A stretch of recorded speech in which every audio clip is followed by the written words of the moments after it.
Hello everyone, happy Friday to you all, and welcome to Friday Outcast's traditional market update. It's the 15th of July, and just following on from last week's video.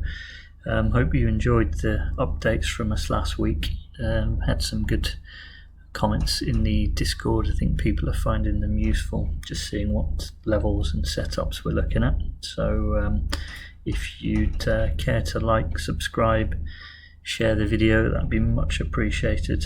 And there's a link in the comments as well at the moment for 70% off subscription through to August, so have a look at that. That gets you into the Discord and early access to these videos. So no camera this week, unfortunately. I'm trying to prevent the video from buffering a bit. And I think it'll be another couple of weeks before I'm back on the main PC and have a better microphone as well, so you won't hear lots of mouse clicks and things, so bear with us for now. So this week it's been a fairly volatile week. Dixie has been mooning pretty much and putting pressure on the market. And also CPI data has come out this week as well, and that caused some movements in the market. But actually, when you look on the weekly, it's not actually that much different, but some intraday volatility for sure. So we'll start with Nasdaq. We did SPY last week. We'll do Nasdaq this week. They move quite closely together, quite correlated. But we'll cover Nasdaq. So on the weekly, we've got a really busy chart here, so I'll try and take you through it. Again, just recapping on where we've come from coronavirus lows March 20, down at 6,500, pretty much straight up to 16.7, so $10,000 move up. And obviously we've been pulling back for some time now. So on the weekly, we've come down to the weekly 200, and price has really been hovering around this level, basing off that level, and then it's been running into this weekly level of resistance above. You can see the blue line here, and that we've had we've certainly had three candle closes below, and possibly a fourth this week, so that's become a really significant level, and you can see some volume building around this level as well. But for now, it's holding this weekly 200.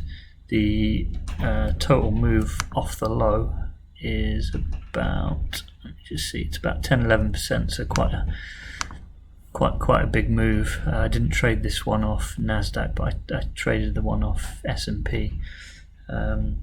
So essentially this one at the moment is just trying to find some direction. Below this level, if we start to see further rejections down, if it loses this lower weekly, we've got 61866 level coming in down here. There's not much else going on at these levels, so maybe a reaction there, but nothing really much ties in with it. Possible weekly level here, but not. I'd want to see a reaction there rather than just automatically taking along there, just because lack of confluence. There's the another weekly down here at 9.6 as well. That it has been traded through, but there's quite a significant pivot back here, so that's something I would keep an eye on. This is a Fib Speed Resistance Fan. Initially it was quite useful because there was some reactions off the 618, but it's not proving much use anymore, so we will remove that. Looking at weekly stochastics, they're not telling us anything, kind of flopping around at the moment, as we said, waiting for direction. If we go to the daily, so the daily is a bit more interesting. You can see, let's just zoom in, you can see that price is effectively wedging. It's not a perfect wedge, but you can see a series of lower highs. Got an equal high here, and we've got increasing higher lows coming in here, forming this diagonal. We've also got a point of control which price is rejecting from, and 21 exponential, so there is potential positions to be played off that lower down, so keep an eye on those levels. But again, this level here is the really key one for me for taking any further short positions or flipping long if it regains that level. We saw that on the weekly chart before, and you can see how much interaction there's been on the daily there. Okay, so but overall sideways, trying to find some direction on the stochastics again, because price is quite sideways. They're not really telling us much at the moment.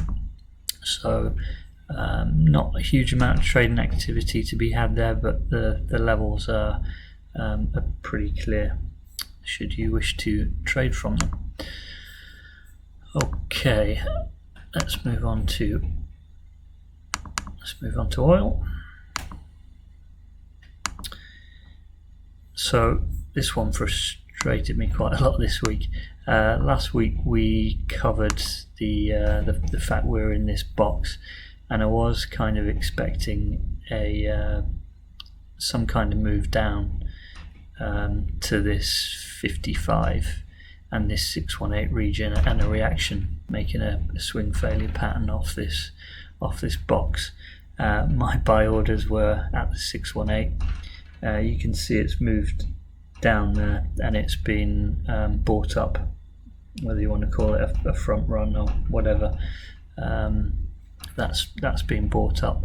Now I'm not interested in this at all unless it comes down to my level. Not gonna chase it. I think oil's in a bit of a uncertain position at the moment.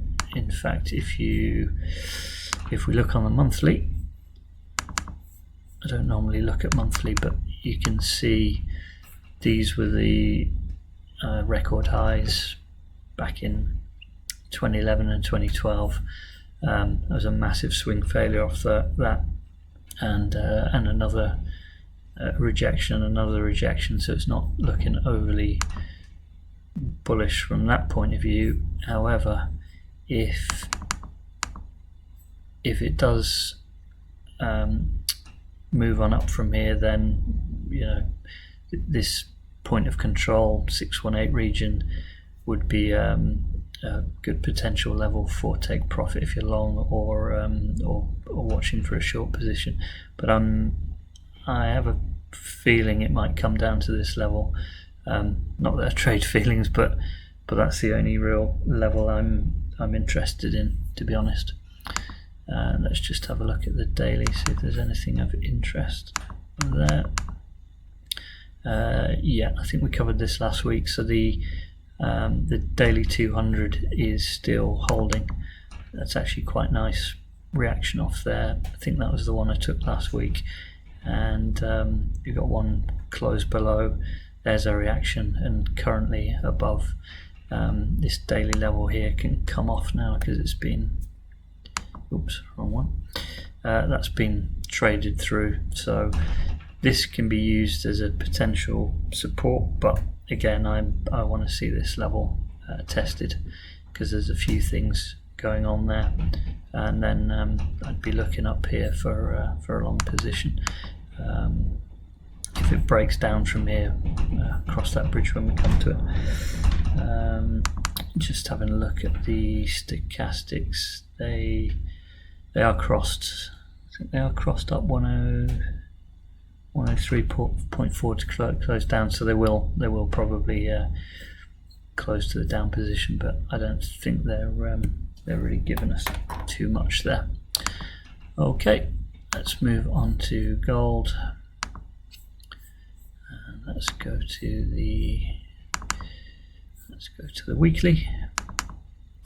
So what I said last week was a bit like oil. I'm not interested unless it comes down to this 618 level, because we had a few things going on there. We got a weekly level coming in from here, another one from here, all these wicks in that prior region. We've got a weekly 200, and we've got a 618 from down here. So I'll probably get quite aggressively long if these levels hit. I'll be looking at, in this region, the 618, it possibly can wick through. I think, as we said last week, because a lot of people are looking at this level, it's prime for a bit of swing failure, so careful managing risk on that one. So nothing huge change from last week, but I was looking for this to come down. It has worked its way down, and I think likelihood is it's going to go lower. Weekly stochastics 1780 to cross up, so yeah, it's not going to happen without any major bounce. No divergences there. Let's go to the daily. Okay, so I don't think there's too much else, but you can see in a bit more detail how this has moved down through the week, and showing weakness. Of buying that's stepped in so far is not particularly impressive, so not interested in chasing that one. 1708 to cross up, prices below that now, so that's going to continue pointing down. Okay, so that covers the levels on gold. No change really. Let's have a look at wheat. Okay, lots of nice weekly levels to play with on wheat. So last week I'd taken the long off here, and I can't remember where I closed this one out, but I wasn't planning on holding that position any time for any long period of time. That was a quick in and out, pretty bearish structure there. We can see there's quite a lot still going on at this level, and it's come back and retested it. My view on that is I've taken it again because there is a point of control here. We have got a weekly 100, there's a weekly level, previous bounce, etc. And my rule is it's support until it's broken, so I have taken that again, but again, it's not anything to hang on too long to. Be looking to get out of this one, but I did hold it longer than I'd planned. The weekly stock's a long way to cross up, so they're not giving us anything. Let's just have a look on the daily, see if there's anything there. Not really. I mean, it's pretty bearish. Sorry, that was the long I took and got out of. This is the one I've retaken. It's not looking great, but support is support. Levels to the downside below, I think we could see those on the previous chart. I guess the last few charts I've covered, I've really been talking about long positions, just because if you're not short already off some of these levels, the levels we're at are really kind of long or no trade. The easy shorts have been had, so you need to be coming up and reacting off some of these levels to get another short, but you can see the levels there for the downside. Okay, so that is wheat. Not doing much, but that's been pretty good to trade overall. Okay, this one, socks. I'd never looked at this before. This was something that Pumpkin suggested in the Discord, so let's have a look. So on the weekly, we can see a nice run up. It's probably followed, looks pretty much like a Nasdaq chart. We can see breakdown. This is formed as a point of control, rejected from there, and the 21. It's dropped down below the weekly 200 and regained it. Now I'd want to see this week close above. There's not really a long position to be had off there, and I wouldn't be surprised if it does come down to this this 618 region ultimately. Let's just have a look at the weekly stocks and the daily. 347 to cross up. Okay, so that's probably going to cross up, but it's not a strong cross. There's no real significant levels to work off support and resistance wise, so we have really just got Fib's volume and EMAs to play with there on the weekly. On the daily, a bit more interesting. So we've got, let's just have a look. So we have got some momentum to the upside. We've had a bounce. Oh, sorry. Currently sat at the weekly 21. At a minimum, for me to take a swing long on this, I'd want to see some signs of strength. I'd want to see closes above the 21, above this level, preferably above the 55. To be honest, there's a gap in price here. If it can get above this level and start building and moving up from there, that'd be a sign of strength. But to me, not really a long position here. I wouldn't want to long into the 21 certainly.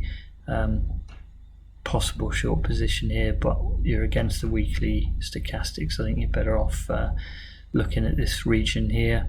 Stochastics at that point probably going to be fairly high up, and engaging it then. You can also see then whether it's going to create a sign of strength.